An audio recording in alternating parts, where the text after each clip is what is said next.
స్నేహితులారా, మీ అందరికీ మరోసారి హృదయపూర్వక స్వాగతం. ఈ 8 జ్ఞానవంతమైన మాటలను విన్న ఏ మనిషి అయినా తన జీవితంలో ఎన్నటికీ బీదవాడిగా ఉండడు.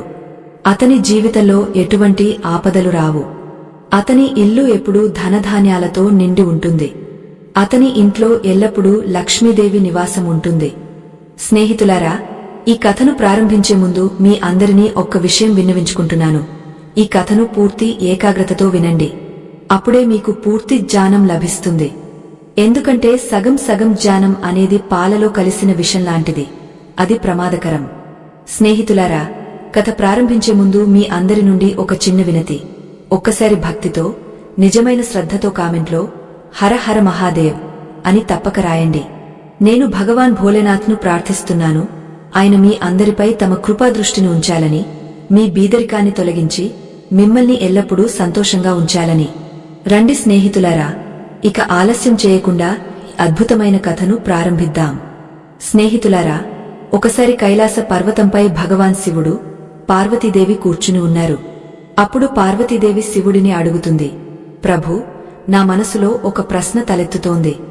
దయచేసి ఆ ప్రశ్నకు సమాధానం చెప్పి నా మనసును సంతృప్తిపరచండి. అప్పుడు శివుడు అంటారు, దేవి, నీవు సంకోచం లేకుండా నీ ప్రశ్న అడుగు. నీ ప్రశ్నకు నేను తప్పక సమాధానం చెప్తాను. అప్పుడు పార్వతీదేవి అడుగుతుంది, ప్రభూ, మనిషి బీదరికం ఎప్పుడు తొలగిపోతుంది? మనిషి బీదరికం నుండి బయటపడటం ఎలా? ఈ ప్రశ్న విన్న శివుడు అంటారు, దేవి, నీవు మానవజాతి సంక్షేమం కోసం చాలా ముఖ్యమైన ప్రశ్న అడిగావు. నీకు ఒక గొప్ప కథ ద్వారా 8 విషయాలు చెప్తాను. ఈ 8 విషయాలు విన్న మనిషి యొక్క అన్ని కష్టాలు తొలగిపోతాయి. బీదరికం నుండి శాశ్వతంగా విముక్తి లభిస్తుంది. శివుడు ఇలా కథ చెప్పడం మొదలెడతారు. ఒకప్పుడు సోమపురి అనే రాజ్యంలో మోహన్ అనే సంపన్న వ్యాపారి ఉండేవాడు. అతని వద్ద ధనం, సంపదకు ఏ లోటు లేదు. ఒకరోజు దేవుని కృపతో అతని భార్య 2 కవల సంతానాన్ని కన్నది. ఒక కొడుకు, ఒక కూతురు. వ్యాపారి తన కొడుకు పేరు భాగ్యదత్త, కూతురు పేరు భాగ్యవతి అని పెట్టాడు. సంతానలాభం సంతోషంలో వ్యాపారి ఊరంతా భోజనం పెట్టి బీదలకు, అవసరమైన వారికి దానధర్మాలు చేశాడు. సమయం గడిచే కొద్దీ భాగ్యదత్త, భాగ్యవతి పెరిగా పెద్దవాళ్లయ్యారు. వారి వయసు పెళ్లికి సరిపడే సమయంలో వ్యాపారి భార్యకు తన పిల్లల పెళ్లి గురించి చింత మొదలైంది. ఒకరోజు ఆమె తన భర్త వద్దకు వెళ్లి, స్వామీ, మన పిల్లలు ఇప్పుడు పెద్దవాళ్లయ్యారు. వీళ్ల పెళ్లి చేద్దామా అని అడిగింది. ఆమె మాటలు విని వ్యాపారి, నీవు చెప్పింది నిజమే. మంచి అబ్బాయిని చూసి మన కూతురు పెళ్లి చేద్దాం అన్నాడు. మరుసటి రోజు ఉదయం నిత్యకర్మలు ముగించుకుని వ్యాపారి పక్కనే ఉన్న నగరానికి వెళ్లాడు. అక్కడ ఒక వ్యాపారి కొడుకు అతనికి నచ్చాడు. ఆ అబ్బాయితో తన కూతురు భాగ్యవతి పెళ్లి ఖాయం చేసి నిర్ణయించిన రోజున ఆ అబ్బాయితో భాగ్యవతి పెళ్లి జరిపించాడు. ఇలా భాగ్యవతి తన తండ్రి ఇంటి నుండి విదాయమై భర్తతో కలిసి అత్తవారింటికి వెళ్లిపోయింది. ఇక కూతురును పంపించిన తర్వాత వ్యాపారి తన కొడుకు పెళ్లి గురించి ఆలోచించడం మొదలెట్టాడు. కూతురు తన ఇంట్లో స్థిరపడింది. ఇప్పుడు కొడుకు పెళ్లి చేస్తే మిగిలిన జీవితాన్ని కోడలు, కూతుళ్లతో సంతోషంగా గడపచ్చు అని అనుకున్నాడు. కాని దేవుని లీల అనంతం. ఎవరిని ఎప్పుడు రాజును రోడ్డున పడేస్తాడో, ఎవరిని రోడ్డు నుండి రాజుగా చేస్తాడో ఎవరికీ తెలీదు. అలాంటి ఘటనే ఈ సంపన్న వ్యాపారి జీవితంలో జరిగింది. ఒకరోజు అతను బజారు నుండి ధాన్యం అమ్ముకుని బండిలో తిరిగి వస్తుండగా అతని ఎద్దుల బండి అదుపు తప్పి ఒక్కసారిగా బోల్తా కొట్టింది. ఆ ప్రమాదంలో వ్యాపారి తీవ్రంగా గాయపడ్డాడు. ఈ దృశ్యం చూసిన భాగ్యదత్తకు తన తండ్రి గాయాలు చూసి మనసు కలిచిపోయింది. అతను తన తండ్రిని ఉత్తమ వైద్యుల వద్దకు తీసుకెళ్లి ఖరీదైన మందులు కొని చికిత్స చేయించాడు. కాని ఎంత చేసినా తండ్రి ఆరోగ్యంలో ఎలాంటి మెరుగుదల లేదు. ఇలా తండ్రి చికిత్స కోసం అతని సంపద అంతా ఖర్చయిపోయింది. ఎట్టకేలకు వ్యాపారి కొడుకు భాగ్యదత్త పూర్తిగా కంగాళీ అయిపోయాడు. ఏ మందు తండ్రిని కాపాడలేకపోయింది. ఒకరోజు వ్యాపారి తన కొడుకును పిలిచి, కొడుకు, మనిషి సామర్థ్యానికి మించిన పని జరిగినప్పుడు, దానికి పరిష్కారం దొరకనప్పుడు ఆ పనిని దేవుని భారం మీద వదిలేయాలి. నీవు ఇక నా గురించి చింతించడం మానేసి నీ భవిష్యత్తు గురించి ఆలోచించు. నాకేం జరుగుతుంది? ఈ రోజు కాకపోతే రేపు నేను ఈ సంసారాన్ని వదిలి దేవుని చరణాల్లో చేరాల్సిందే. కాబట్టి నా గురించి చింతించడం మానేసి మంచి అమ్మాయిని చూసి పెళ్లి చేసుకో అని చెప్పాడు. తండ్రి మాటలు విని భాగ్యదత్త మనసు కలిచిపోయింది. కాని అతను ఏం చేయగలడు? ఇంట్లో ఉన్న సంపద అంతా తండ్రి చికిత్సలో ఖర్చయిపోయింది. అతను, తండ్రి, మీకు ఏది సరైనదిగా అనిపిస్తే అది చేయండి అని అన్నాడు. అప్పుడు వ్యాపారి తన భార్యను పిలిచి, ప్రియమైనదానా, నీవు మంచి అమ్మాయిని చూసి మన కొడుకు పెళ్లి చేయి అని చెప్పాడు. భర్త మాటలు విని వ్యాపారి భార్య ఒక బీద కుటుంబంలోని అమ్మాయితో భాగ్యదత్త పెళ్లి జరిపించింది. పెళ్లైన కొన్ని రోజులకే వ్యాపారి మరణించాడు. తండ్రి మరణంతో భాగ్యదత్త మీద దున్హఖాల పర్వతం కూలిపోయింది. ఎలాగోలా డబ్బు సమకూర్చి తండ్రి అంత్యక్రియలను శాస్త్రోక్తంగా నిర్వహించాడు. కాని ఇప్పుడు అతని వద్ద జీవనోపాధి కోసం ఒక్క భూమి ముక్క కూడా లేదు. తండ్రి చికిత్సలో ఆస్తులన్నీ అమ్ముడుపోయాయి. మిగిలిన కొద్దిపాటి సంపద తండ్రి అంత్యక్రియల్లో ఖర్చయిపోయింది. ఇలా భాగ్యదత్త పూర్తిగా బీదవాడాయి. ఒకరోజు అతను పూర్తిగా కంగాళీ అయిపోయాడు. అతని ఇల్లు కూడా అమ్ముడుపోయింది. అప్పుడు ఆ బీదవాడు గ్రామం బయట తన భార్యతో కలిసి ఒక గుడిసెలో ఉండడం మొదలెట్టాడు. ఇతరుల భూముల్లో, పొలాల్లో కూలిపని చేస్తూ భార్య, పిల్లల పొట్ట పోసుకుంటూ జీవితం గడపడం మొదలెట్టాడు. ఇక భాగ్యదత్త సోదరి భాగ్యవతి, ఆమె పెళ్లి సంపన్న వ్యాపారి కుటుంబంలో జరిగింది.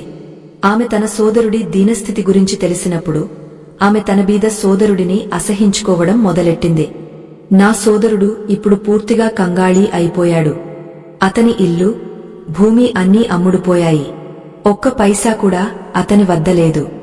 ఇలాంటి స్థితిలో అతను నా అత్తవారింటికి వస్తే నా ఆడపడుచులు, అత్తగారు నన్ను చులకన చేస్తారు, నా మీద జోకులు వేస్తారు. దీని మైకం వాళ్లు పూర్తిగా కంగాళీలు అని అంటారు. ఇది నాకు గొప్ప అవమానం అవుతుంది అని ఆలోచించి భాగ్యవతి తన ఒక్కడి సోదరుడితో సంబంధం తెంచుకుంది. ఈ విషయం భాగ్యదత్తకు కూడా అర్థమైంది. తన సోదరి తనను అసహించుకుంటోందని, సంబంధం తెంచుకుందని తెలిసి అతను కూడా ఆమె అత్తవారింటికి ఎన్నటికీ వెళ్లలేదు. ఇక భాగ్యవతి తన అత్తవారింట్లో ఐశ్వర్యంగా, సుఖంగా జీవితం గడుపుతోంది. కాని భాగ్యదత్త మాత్రం ఇతరుల పొలాల్లో కూలిపని చేస్తూ, భార్య, పిల్లలను పోషిస్తూ దున్హఖభరితమైన రోజులు గడుపుతున్నాడు. కొన్ని సంవత్సరాల తర్వాత ఒకరోజు భాగ్యవతి కొడుకు పెళ్లి ఖాయమైంది. కాని ఆమె తన సోదరుడికి ఎలాంటి ఆహ్వానం పంపలేదు. తన మేనల్లుడి పెళ్లి గురించి తెలిసిన భాగ్యదత్త ఆనందంతో పొంగపోయి ఈ విషయం తన భార్య తారాకు చెప్పాడు. మా అక్క కొడుకు పెళ్లి జరుగుతోంది, మనమందరం అక్క ఇంటికి వెళదాం అని అన్నాడు. ఈ విషయం విన్న తారా కూడా చాలా సంతోషించి, ఇది బాగుంది, ఈ సందర్భంగా నీ అక్కను కలుస్తాను, ఆమె ఇంటిని చూస్తాను అని అనుకుంది. ఆమె తన భర్తను అడిగింది, మీ అక్క మనకు ఆహ్వానం పంపిందా? ఈ ప్రశ్న విన్న భాగ్యదత్త నిశ్శబ్దమయ్యాడు. ఆహ్వానం రాలేదు, కాని ఆ ఊరిలో ఒక వ్యక్తి నాకు ఈ విషయం చెప్పాడు అని అన్నాడు. అది ఎందుకు అడుగుతున్నావు? ఆహ్వానం రాకపోయినా ఏం, ఆమె మన మేనల్లుడు కదా అని అన్నాడు. తారా అంది, మీ మాట నిజమే, కాని ఆహ్వానం లేకుండా అక్క ఇంటికి వెళ్లడం సరికాదు, మీరు వెళ్లడం కూడా సరికాదు. భాగ్యదత్త తన భార్యను ఒప్పించే ప్రయత్నం చేశాడు. ప్రియమైనదానా, మా అక్క అత్తవారింటి వాళ్లు సంపన్నులు, వాళ్లకు మన గుర్తు రాలేదేమో, బహుశా పని ఒత్తిడిలో మనల్ని ఆహ్వానించడం మర్చిపోయి ఉంటారు, లేదా ఆహ్వానం పంపి ఉండి అది మన వద్దకు చేరలేదేమో. ఇప్పుడు ఎక్కువ ఆలోచించకు, త్వరగా సిద్ధమవు, పిల్లలను కూడా సిద్ధం చేయి. ఈ మాటలు విన్న తారా, స్వామీ, మీరు వెళ్లాలనుకుంటే వెళ్ళండి, కాని ఆహ్వానం లేకుండా నేను రాను అని అంది. భాగ్యదత్త అన్నాడు, సరే, నీ ఇష్టం అదే అయితే నీవు పిల్లలతో ఇంట్లో ఉండు, నేను ఒక్కడినే మా అక్క ఇంటికి వెళతాను. నేను కూడా వెళ్ళకపోతే అక్క ఆడపడుచులు, అత్తగారు ఆమెకు తిట్టిపోస్తారు, ఖర్చు భయం వల్ల నీ సోదరుడు రాలేదు అని అంటారు. ఇలా చెప్పి భాగ్యదత్త ఇంటి నుండి బయటకు వచ్చాడు. స్నేహితులారా, భాగ్యదత్త చాలా బీదవాడైపోయాడు. అతని వద్ద తన అక్కకు, అక్క భర్తకు బహుమతిగా బట్టలు కొనడానికి కూడా డబ్బు లేదు. ఎలాగోలా ఊళ్ళో ఇతరుల నుండి అప్పు తీసుకుని ఆ డబ్బుతో అక్కకు, అక్క భర్తకు అందమైన బట్టలు కొని ఆ బట్టలతో అక్క అత్తవారింటికి బయలుదేరాడు. నడుస్తూ నడుస్తూ ఉదయం నుండి సాయంత్రం అయిపోయింది. నడక వల్ల అతను చాలా అలసిపోయాడు. చివరికి అక్క ఇంటికి చేరుకుని తలుపు పక్కన నిలబడి అక్కను పిలవడం మొదలెట్టాడు. అదే సమయంలో భాగ్యవతి ఆడపడుచు ఏదో పనిమీద ఇంటి పైకప్పు మీదకు వెళ్ళింది. ఆమె దృష్టి తలుపు వద్ద నిలబడిన భాగ్యదత్త మీద పడింది. అతన్ని గుర్తుపట్టి ఆమె భాగ్యవతి వద్దకు వెళ్లి, అక్కా, నీ సోదరుడు నీ ఇంటికి వచ్చాడు. తలుపు వద్ద నీకోసం ఎదురు చూస్తున్నాడు అని చెప్పింది. ఈ మాట విన్న భాగ్యవతి హడావుడిగా తన ఆడపడుచుని అడిగింది, ఒక్కసారి చెప్పు, నా సోదరుడు ఎలాంటి బట్టలు వేసుకుని వచ్చాడు, ఎలా ఉన్నాడు? ఆడపడుచు అంది, నీ సోదరుడు చిరిగిన పాత బట్టలు వేసుకుని తలుపు వద్ద నిలబడి నిన్ను పిలుస్తున్నాడు. ఈ మాటలు విన్న భాగ్యవతికి కోపం తెప్పించింది. అందరి దృష్టి నుండి తప్పించుకుంటూ తన సోదరుడి వద్దకు చేరుకుంది. ఇక భాగ్యదత్త సంవత్సరాల తర్వాత తన అక్కను చూసి సంతోషంతో మునిగిపోయాడు. అతని కళ్లలో సంతోష ఆనంద బాష్పాలు మెరిశాయి. భాగ్యవతి తన సోదరుడిని అందరి దృష్టి నుండి తప్పించుకుంటూ ఇంటి లోపలికి తీసుకెళ్లి వెనుక గదిలోకి చేర్చి కోపంగా అడిగింది, నీవు ఇక్కడికి ఎందుకు వచ్చావు? నిన్ను ఎవరు ఆహ్వానించారు? భాగ్యదత్త దున్హకంతో అన్నాడు, అక్కా, నీవు నీ సోదరుడిని పూర్తిగా మర్చిపోయావు. నీ కొడుకు పెళ్లి గురించి నీ ఊరిలో ఒక వ్యక్తి నాకు చెప్పాడు. ఆ విషయం విని నేను వచ్చాను. ఇదిగో, నీకోసం బట్టలు కూడా తెచ్చాను. ఈ మాటలు విన్న భాగ్యవతి కోపంతో ఊగపోయి, నీవు ఇలా సిగ్గులేకుండా నా ఇంటికి రావడం సరికాదు. చిరిగిన బట్టలతో నా ఇంటికి వచ్చావు. ఇది నాకు గొప్ప అవమానం. నీ గౌరవం గురించి ఆలోచించకపోయినా నా గౌరవం గురించేనా ఆలోచించాల్సింది. నీకు గౌరవం లేదు కాబట్టి కనీసం మా గౌరవం గురించి ఆలోచించి ఉండాల్సింది. ఈ కచిన మాటలు విన్న భాగ్యదత్త హృదయం బద్దలైపోయింది. ఆమె పాదాలపై పడి, అక్కా, నన్ను క్షమించు. నా రాక వల్ల నీకు అవమానం జరుగుతుందని నాకు తెలియదు. నీ ఆడపడుచులు అత్తగారు నీకు తిట్టిపోస్తారని, దీని మైకం నుండి ఎవరూ రాలేదు అని అంటారని భయపడి వచ్చాను. నీకు ఇబ్బంది అవుతుందని తెలిసి ఉంటే నేను ఇక్కడికి రాను అని అన్నాడు. ఈ మాటలు విని భాగ్యవతి కోపం కొంచెం తగ్గింది. ఆమె అన్నది, సరే, నీవు వచ్చావు కదా, ఇప్పుడు నా మాట జాగ్రత్తగా విను. నా కొడుకు పెళ్లి అయ్యే వరకు నీవు ఈ గదిలోనే ఉండు. ఈ గది నుండి బయటకు రావద్దు. నిన్ను ఎవరైనా ఈ స్థితిలో చూస్తే నా గౌరవం 2 కాసులు అయిపోతుంది. జనం అంటారు, భాగ్యవతి సోదరుడు బిచ్చగాడు అని. నీ భోజనం గురించి చింతించకు. భోజనం తయారైన తర్వాత నేను నీకు గదిలోకి థాలి తెచ్చి ఇస్తాను. నీవు భోజనం చేసి నిశ్శబ్దంగా వెనుక తలుపు నుండి నీ ఇంటికి వెళ్ళిపో. ఈ కఠిన మాటలు విని భాగ్యదత్త దున్హకంతో, సరే అక్కా, నీవు చెప్పినట్లే చేస్తాను అని అన్నాడు. ఆ తర్వాత ఇబ్బందిగా, అక్కా, నా ఒక్క వినతి, నీకోసం, జీజాజీ కోసం నేను తెచ్చిన ఈ బట్టలు దయచేసి ఉంచుకో. ఈ బట్టలను నేను ప్రేమతో తెచ్చాను అని అన్నాడు. భాగ్యవతి ఆ బట్టలు తీసుకుని గది నుండి బయటకు వెళ్లి బయటి నుండి కిటికీ గడియ పెట్టేసింది. భాగ్యదత్త ఆ చీకటి గదిలో కూర్చుని తన అక్క తిరిగి రావడానికి ఎదురు చూడడం మొదలెట్టాడు. స్నేహితులారా, భాగ్యదత్త ఆ చీకటి గదిలో కూర్చుని, నా అక్క నాకు భోజనం తెచ్చి ఇస్తుంది, ఈ రోజు నాకు రుచికరమైన ఆహారం దొరుకుతుంది అని ఆలోచిస్తూ ఎదురుచూశాడు. ఎందుకంటే అతను చాలా రోజుల నుండి సరిగ్గా భోజనం చేయలేదు. ఆకలితో అతని స్థితి దయనీయంగా ఉంది. కాని ఆ నిర్దయ అక్క తన సోదరుడిని గదిలో బంధించి ఇంటి పనుల్లో మునిగిపోయింది. పెళ్లి పనుల్లో ఆమె అంతగా మునిగిపోయింది, తన సోదరుడిని గదిలో బంధించిన విషయం పూర్తిగా మర్చిపోయింది. ఇక భాగ్యదత్త తన అక్క తిరిగి రావడానికి ఎదురు చూస్తూ ఉన్నాడు. సమయం గడిచే కొద్దీ ఆకలి, దాహంతో భాగ్యదత్త స్థితి దిగజారసాగింది. అతను భయపడసాగాడు. అతను గట్టిగా అక్కను పిలిచాడు. కాని గది ఇంటి వెనుక భాగంలో ఉండడం వల్ల అతని గొంతు ఎవరికీ వినపడలేదు. ఉదయం నుండి రాత్రి అయిపోయింది. అతనికి తన భార్య, పిల్లల జ్ఞాపకం వచ్చింది. ఈ గదిలోనే నా ప్రాణాలు పోతాయేమో అని భయపడ్డాడు. మళ్లీ గట్టిగా అక్కను పిలవడం మొదలెట్టాడు. అదే సమయంలో భాగ్యవతి ఆడపడుచు ఏదో పనిమీద ఆ గది దగ్గరకు వచ్చింది. ఆమె భాగ్యదత్త గొంతు విని గది తలుపు తెరిచి అతన్ని చూసి ఆశ్చర్యపోయింది. అన్నయ్య, నిన్ను ఈ గదిలో ఎవరు బంధించారు అని అడిగింది. భాగ్యదత్త ఈ విషయాన్ని దాచి నేను ఈ గదిలో విశ్రాంతి తీసుకుంటుండగా నాకు నిద్రపట్టింది. ఎవరో బయటి నుండి గడియ పెట్టేశారు. నీవు రాకపోతే నా ప్రాణాలే పోయేవి అని అబద్ధం చెప్పాడు. ఇలా చెప్పి భాగ్యదత్త నిశ్శబ్దంగా వెనుక తలుపు నుండి బయటకు వచ్చి తన ఇంటికి బయలుదేరాడు. చాలా రోజుల నుండి ఆకలితో దాహంతో ఉన్న భాగ్యదత్త తన ఇంటివైపు నడవసాగాడు. నడుస్తూ నడుస్తూ అతను అక్క ఇంటి నుండి చాలా దూరం వచ్చేశాడు. ఎండ ఎక్కువగా ఉండడంతో అతనికి తల తిరిగి స్పృహ కోల్పోయి కింద పడిపోయాడు. అప్పుడు ఎక్కడి నుండో ఒక వృద్ధ స్త్రీ వచ్చి భాగ్యదత్త ముఖంపై నీళ్లు చల్లింది. నీళ్లు చల్లగానే అతనికి స్పృహ వచ్చింది. స్పృహ వచ్చిన వెంటనే అతను చూస్తే ఒక వృద్ధ స్త్రీ తన ముందు కూర్చుని ఉంది. అతను ఆమెను అడిగాడు, అమ్మా, నీవు ఎవరు? ఆ వృద్ధ స్త్రీ అంది, కొడుకు, నేను ఈ పక్కనే ఒక గుడిసెలో ఉంటాను. సరస్సు నుండి నీళ్లు తీసుకునేందుకు వస్తుండగా నీవు స్పృహ కోల్పోయి ఈ దారిలో పడి ఉన్నావు. స్నేహితులారా, అప్పుడు శివుడు పార్వతీదేవితో అంటారు, దేవి, ఆ వృద్ధ స్త్రీ సాక్షాత్తు లక్ష్మీదేవి. ఎందుకంటే భాగ్యదత్త భార్య తారా భక్తితో నిత్యం ఆరాధన చేసేది. ఆమె భక్తి ఫలితంగా లక్ష్మీదేవి ప్రత్యక్షమై ఆమె భర్తను కాపాడింది. స్పృహలోకి వచ్చిన భాగ్యదత్త ఆ వృద్ధ స్త్రీకి నమస్కరించి కృతజ్ఞతలు చెప్పి అక్కడ నుండి బయలుదేరాడు. అప్పుడు ఆ వృద్ధ స్త్రీ అతన్ని ఆపి, కొడుకు, ఎక్కడ నుండి వస్తున్నావు? ఎక్కడికి వెళ్తున్నావు అని అడిగింది. భాగ్యదత్త అన్నాడు, అమ్మా, నేను నా అక్క ఇంటి నుండి వస్తున్నాను. అక్కడ నా మేనల్లుడి పెళ్లి జరిగింది. ఇప్పుడు నా ఊరికి వెళ్తున్నాను.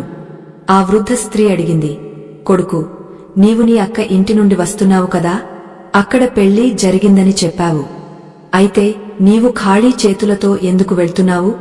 నీ అక్క నీ భార్య పిల్లల కోసం ఏమీ పంపలేదా? ఈ మాటలు విన్న భాగ్యదత్త కళ్లలో నీళ్లు తిరిగాయి. ఆ నీళ్లు చూసిన ఆ వృద్ధ స్త్రీ సానుభూతితో, కొడుకు, ఏమైంది? నీవు ఎందుకు ఇంత దుంహకంలో ఉన్నావు అని అడిగింది. అప్పుడు భాగ్యదత్త తన వృత్తాంతం మొత్తం చెప్పాడు. ఆ మాటలు విన్న ఆ వృద్ధ స్త్రీ, కొడుకు, ఏ చింతా చేయకు. జరిగినది మర్చిపో. జరిగిన దానికి పశ్చాత్తాపం చెందవద్దు. ఇప్పుడు నీవు నాతో నా గుడిసెకురా అని అన్నది. ఆ వృద్ధ స్త్రీ భాగ్యదత్త గుడిసెకు వెళ్లారు. ఆమె అతనితో అంది, కొడుకు, ఇక్కడి నుండి కొంచెం దూరంలో నా తోట ఉంది. ఆ తోటలో అనేక రకాల ఫలాలు ఉన్నాయి. నీవు ఆ తోటకు వెళ్లి ఫలాలు తిని నీ ఆకలి తీర్చుకో. నీవు చాలా రోజుల నుండి ఏమీ తినలేదు. నీ కడుపు నిండిన తర్వాత కొన్ని ఫలాలు నీ భార్య పిల్లల కోసం తీసుకో. నీవు నీ భార్య పిల్లలను కలిసినప్పుడు వాళ్ళు, అక్క ఇంటి నుండి ఏమి తెచ్చావు అని అడిగితే, మా అక్క మీకోసం ఈ ఫలాలు పంపింది అని చెప్పు. ఇలా చేస్తే నీవు వాళ్ల ముందు సిగ్గుపడకుండా ఉంటావు. నీ గౌరవం కాపాడబడుతుంది. ఈ మాటలు భాగ్యదత్తకు చాలా నచ్చాయి. ఆ వృద్ధ స్త్రీ సలహా ప్రకారం అతను తోటకు వెళ్లాడు. అక్కడ అనేక రకాల ఫలాలతో నిండిన చెట్లను చూసి ఫలాలు తినడం మొదలెట్టాడు. కడుపు నిండిన తర్వాత కొన్ని ఫలాలను తీసుకుని తన సంచిలో పెట్టుకున్నాడు. ఆ తర్వాత ఆ వృద్ధ స్త్రీకి నమస్కరించి అనుమతి తీసుకుని తన ఇంటికి బయలుదేరాడు. అప్పుడు ఆ వృద్ధ స్త్రీ అతన్ని ఆపి, కొడుకు, వెళ్లే ముందు నా ఈ 8 మాటలు విను. ఇవి నీ జీవితంలో చాలా ఉపయోగపడతాయి అని 8 అమూల్యమైన విషయాలు చెప్పింది. ఆ మాటలు విన్న భాగ్యదత్త తన ఇంటికి బయలుదేరాడు. ఫలాలతో నిండిన సంచితో అతను ఇంటికి చేరుకున్నాడు. అతని పిల్లలు, భార్య తారా అతని వద్దకు వచ్చి, తండ్రి, బువ్వ ఇంటి నుండి మాకు ఏమి తెచ్చారు అని అడిగారు. భాగ్యదత్త తన సంచిని భార్యకు ఇచ్చి పొలంలో పనికోసం వెళ్లిపోయాడు.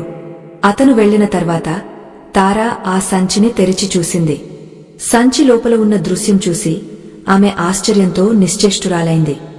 ఆమె కళ్లకు నమ్మశక్యంగా లేదు. సంచిలో బంగారు, వెండి ఫలాలు నిండి ఉన్నాయి. ఒక దానిమ్మను తీసి పగలగొట్టగానే అందులో నుండి విలువైన వజ్రాలు బయటకు వచ్చాయి. ఈ దృశ్యం చూసి తారా సంతోషంతో ఉబ్బితబ్బిబ్బాయ్ పొలంలో ఉన్న తన భర్త వద్దకు పరిగెత్తుకెళ్లి, మీరు మీ మేనల్లుడి పెళ్లికి వెళ్లి ఇలాంటి వస్తువులు తెచ్చారా అని అడిగింది. ఈ మాటలు విన్న భాగ్యదత్త, బహుశా నా భార్యకు ఈ ఫలాలు నచ్చలేదేమో, పిల్లల కోసం మిఠాయిలు తీసుకురావాల్సింది అని ఆలోచించాడు. అతను తన భార్యతో, ప్రియమైనదానా, అక్క ఏది పంపిందో అది నీకు ఇచ్చాను. సంచిలో ఉన్నవి పిల్లలకు పంచి ఇవ్వు అని అన్నాడు. తారా అంది, ఇలా ఎలా పంచి ఇవ్వను? ముందు నీవు నాతో ఇంటికి రా, సంచిలో ఏముందో చూడు. ఇలా చెప్పి ఆమె భాగ్యదత్తను ఇంటికి తీసుకెళ్లి సంచిని ఇచ్చి, చూడు నీ అక్క నీకు ఏమి ఇచ్చిందో అని అంది. భాగ్యదత్త భయంతో సంచిని తీసుకుని దానిని నేలపై కిందకు కుమ్మరించాడు. సంచి నుండి వజ్రాలు, ముత్యాలు, బంగారు, వెండి ఫలాలు నేలపై చెల్లాచెదురుగా పడ్డాయి. ఈ దృశ్యం చూసి అతనికి తన కళ్లను నమ్మలేకపోయింది. అప్పుడు తారా అంది, నీ అక్క మన జీవితాన్ని మార్చేసింది. ఫలాల రూపంలో వజ్రాలు, ముత్యాలు పంపింది.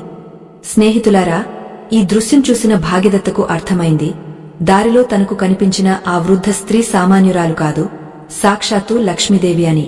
కాని ఈ విషయం భార్యకు చెప్పలేదు. మనసులోనే ఆ వృద్ధ స్త్రీకి కృతజ్ఞతలు చెప్పాడు. శివుడు అంటారు, దేవి, ఇలా భాగ్యదత్తకు అపార సంపద లభించింది. ఆ సంపదతో అతను వ్యాపారం ప్రారంభించాడు, అనేక పొలాలు కొన్నాడు. మిగిలిన సంపదతో తన భార్య, పిల్లల కోసం ఒక గొప్ప మహలు నిర్మించాడు. రాజుల్లాగా ఆ మహలులో జీవించసాగాడు. అయినా అతను అందరితో వినమ్రంగా మాట్లాడేవాడు. అతని స్వభావం వల్ల ఊరి ప్రజలందరూ అతన్ని గౌరవించేవారు. అతను అవసరమైన వారికి సహాయం చేసేవాడు.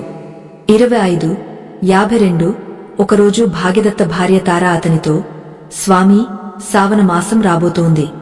సావనంలో స్త్రీలందరూ తమ తండ్రి ఇంటికి వెళతారు. నీవు నీ అక్క అత్తవారింటికి వెళ్లి నా నన్నమ్మను ఇంటికి తీసుకురా. దీనివల్ల ఆమె తన మైకల్లో ఉంటుంది. నేను నా నన్నమ్మను కలుస్తాను. నేను ఎప్పుడూ ఆమెను కలవలేదు అని అంది. భాగ్యదత్త భార్య మాటలు విని ఆమె అత్తవారింటికి బయలుదేరాడు. కొంత సమయం తర్వాత అతను అక్క ఇంటికి చేరుకున్నాడు. మళ్లీ అదే తలుపు వద్ద నిలబడి అక్కను పిలవడం మొదలెట్టాడు. అదే సమయంలో భాగ్యవతి ఆడపడుచు ఇంటి నుండి బయటకు వచ్చి ఈ దృశ్యం చూసి భాగ్యవతి వద్దకు పరుగెత్తుకెళ్లి, అక్కా, నీ సోదరుడు మళ్లీ వచ్చాడు అని చెప్పింది. ఈ మాట విన్న భాగ్యవతి, ఏ బిచ్చగాడు నా సోదరుడు కాదు, నాకు సోదరుడు లేడు అని అంది. ఆమె ఇలా అనడానికి కారణం, ఈసారి కూడా తన సోదరుడు బిచ్చగాడిలా వచ్చాడని అనుకుంది. కాని ఆడపడుచు అంది, అక్కా, నేను జాగ్రత్తగా చూశాను. అతను నీ సోదరుడే. ఈసారి అతను బిచ్చగాడిలా కాదు, రాజులా వచ్చాడు. అతని ముందు వెనుక 4 సైనికులు ఉన్నారు. తలుపు వద్ద అందమైన రథం నిలబడి ఉంది. ఒక్కసారి వెళ్లి చూడు. ఈ మాటలు విన్న భాగ్యవతికి నమ్మకం కలగలేదు. నా ఆడపడుచు నన్ను ఏడిపిస్తోంది అని అనుకుంది. కాని ఆమె ఒప్పించడంతో ఆమె చాటుగా పైకప్పు మీదకు వెళ్లి తన సోదరుడిని చూసింది. అతని రాజసం, ఆడంబరం చూసి ఆమె ఆశ్చర్యపోయింది. ఇంతకు ముందు నా సోదరుడు బిచ్చగాడిలా ఉన్నాడు.